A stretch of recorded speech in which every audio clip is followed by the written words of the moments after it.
대통령님 4천만 땡겨주세요. 정작 근로자들은 그걸 원하지가 않아요. 정말로 그 축소화되는 현장이에요.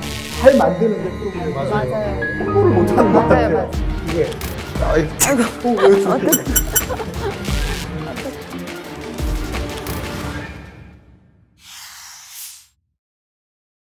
대한민국 생기고 나서 중소상인 자영업자, 소상공인들만 별도로 이 청와대에서 초청을 해가지고 한 자리로는 최초입니다.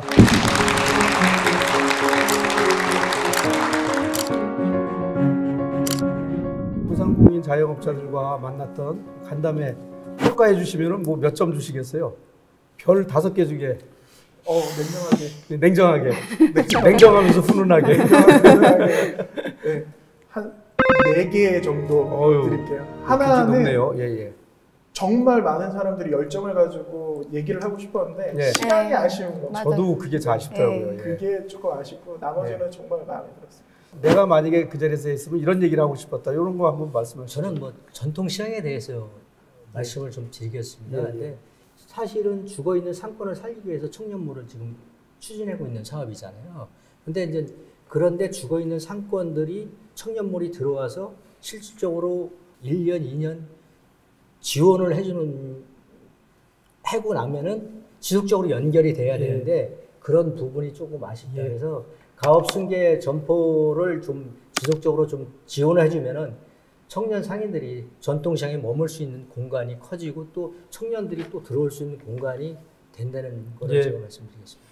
그 실제로 지금 말씀하신 것처럼 그 청년 창업이라든가 그 전통시장을 돕기 위한 정책들이 요번에 그 작년 12월 20일 날 발표된 종합대책내에 상당히 들어있어요. 그래서 오늘 그 나눠드린 그 조그만 책자 있죠. 예.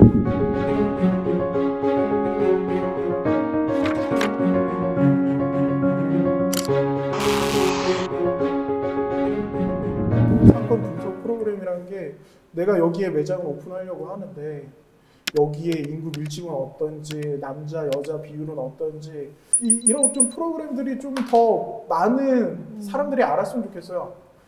잘 만드는데 프로그램을 맞아요. 홍보를 못하는 것 같아요. 홍보를 못하는 것 같아요. 홍보를 못하는 것 같아요. 아까 뭐 말씀 중에 혹시라도 야, 그거 뭐 장관님들 얘기하는데 내가 생각하는 거는 좀 적어가지고 안 될 것 같은데? 하는 느낌 받으신 거 있으세요? 네. 팍팍 들어갑니다. 저 어려운 부분이 네. 들어오는 것 같아요. 아니, 들으시면서 에이, 저거는 너무 뭐 미봉책 같아 뭐 이런 거 느끼신 거 있으세요? 뭔가 정책적으로도 이게 나오게 되면은 바로 피부에 와닿아야 되는데 그렇죠. 뭐 카드 수수료다 뭐 그 외에 뭐 다른 상권에 대한 보호다 이런 것들은 정책은 얘기가 나오는데 그게 현실적으로 저희가 피부에 와닿기까지 너무 좀 멀게만 느껴지는 그런 분명히 필요한 얘기들을 하시는데 그 현장에서 일하고 있는 사람들이 느끼기에는 좀 아직은 좀 먼 그렇죠. 얘기를 하시는 것 같아서 조금 더 디테일하게 들어가는 얘기를 좀 맞습니다. 해주시면 더 좋을 것 같아요. 그 제일 큰 부담이 되는 거는 어떤 건가요? 두 가지예요. 예. 사람을 써서 장사를 하다 보면은 최저임금 문제가 들어오고요. 그 다음은 이제 아무래도 임대보증금 문제죠. 예. 1월 너무 올랐죠? 맞습니다. 예.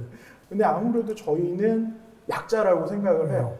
그러다 보니까 그 좀 임대차 보호법 이런 게 뭐 10년으로 이렇게 예. 분명히 좋은 정책이고 좋다고 저는 환영을 하는데 그거 외에 좀 더 다른 안전장치가 소상공인을 위해서 좀 있었으면 하는 바람입니다. 근데 그 저기 최저임금 이렇게 계속 2년 연속 하니까 네. 뭐 이렇게 저렇게 하다 보면 그게 한 20% 가까이 돼버린 거니까 그 부담이 많이 큰가요? 많이 큽니다. 많이 큽니까? 그러니까 수입이 있고 예. 이게 경기가 잘 돌아가고 다음 달에도 이 정도의 수입이 있을 거야. 그러면 그분들한테 충분히 더 드리고 싶어요. 왜 우리 직원들은 대기업처럼 대우를 못 해드리겠습니까? 근데 지금 안 돌아가요. 이거는 내가 혼자 막 암만 노력을 해도 소비자분들이 현장에서 돈을 안 풀면 어차피 그걸 제가 직원들한테 드릴 수가 없는 상황이라서 이런 것들을 어떻게 극복했으면 좋겠나 하는 생각들을 한번 들어보고 싶어요.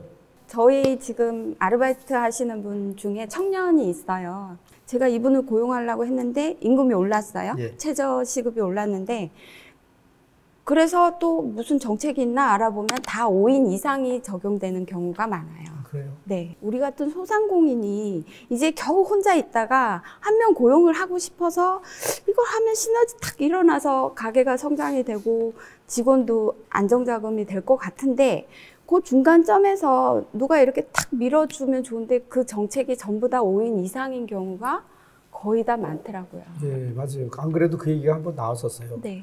그게 뭐냐면은 벤처 쪽은 벤처임이 증명되면은 그 5인 이상도 사람을 새로 고용하면은 거기에 대한 그 비용을 부담해주는 네. 제도가 있어요. 네네. 그래서 그냥 소상공인 자영업자한테도 좀 해주면 안 되나 네. 그랬더니 그게 벤처라는 어떤 그런 게 있어야 타이틀이 있어야 된다라고 된다고 하더라고요. 하더라고요. 그래서 일정 기간 동안에는 소상공인 자영업자들한테도 그런 것들이 좀 적용될 수 있는 길을 좀 찾아보는 것도 아이디어가 될 수도 있고 또 중요한 일자리 그 정책이 될 수도 있겠다는 생각이 드네요. 이제 마무리 말씀을 좀 한마디씩 했으면 좋겠는데. 네, 예. 저는 정부에 말씀드리겠습니다. 이제 저희 나이 40대에서 50대가 가장 아이들 교육시키고 뭐 가장 역동적이게 일하고 아까 말씀드렸다시피 젊었을 때 배운 뭐 젊었을 때 경험한 거를 지금 가장 쓰기 좋은 그런 시기인데 모든 정책이 대부분 청년 중심으로 가 있는 게 조금 안타까울 때가 있어요. 제가 지원을 하려면 나이가 제한이 되고 뭐 그런 경우가 많으니까 그것도 조금 조절을 부탁드리고 특히 경단료 예. 뭐 아이를 키워야 되잖아요.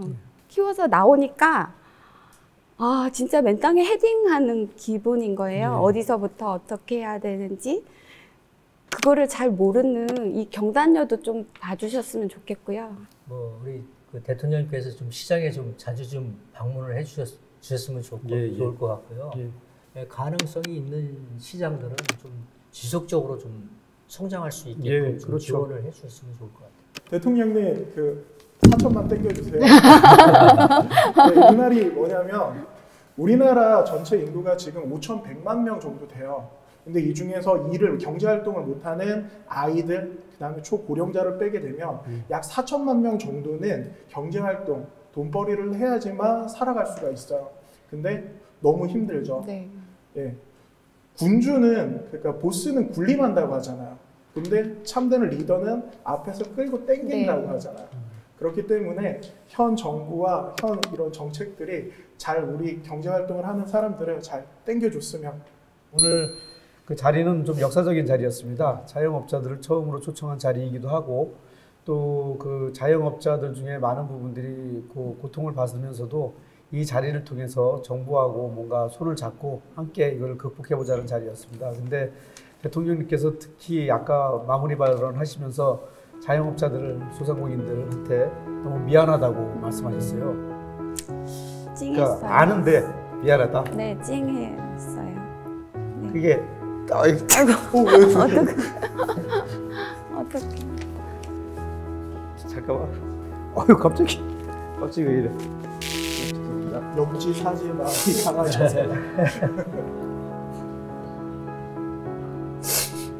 다시. 너무 그 자영업자들이 힘든 걸 알고 또 열심히 하려고 했는데 그것이 자영업자들한테 빨리 고통을 멈춰주지 못하는 것에 대해서 미안하다는 말씀을 몇 차례 하시더라고요. 이게 이제 우리 정부의 마음이고 대통령님의 마음이고 또 제 마음이기도 합니다. 저희들 마음을 좀 잘 알아주시고 저희하고 함께 난국을 같이 극복해 주시기 바랍니다. 네, 감사드리고 자영업자들이 웃는 그날까지 자영업자 여러분 힘냅시다. 화이팅! 화이팅!